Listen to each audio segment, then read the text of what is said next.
प्राणनाथं विभुं विश्वनाथं जगन्नाथनाथं सदानन्दभाजम् भवद्भव्यभूतेश्वरं भूतनाथं शिवं शङ्करं शम्भुमीशानमीडे गलेरुण्डमालं तनौ सर्पजालं महाकालकालं गणेशादिपालम् जटाजूटगङ्गोत्तरङ्गैर्विशालं शिवं शङ्करं शम्भुमीशानमीडे मुदामाकरं मण्डलं मण्डयन्तं महामण्डलं भस्मभूषाधरन्तम्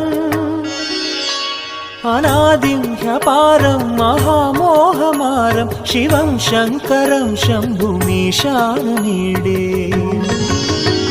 वटाधो निवासं महाट्टाट्टहासं महापापनाशं सदा सुप्रकाशम्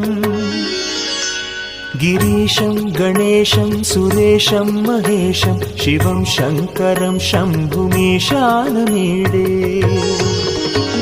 गिरीन्द्रात्मजासं गृहीतार्धदेहं गिरौ संस्थितं सर्वदा सन्निगेहम्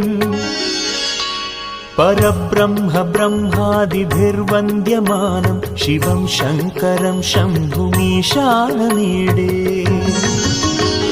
कपालं त्रिशूलं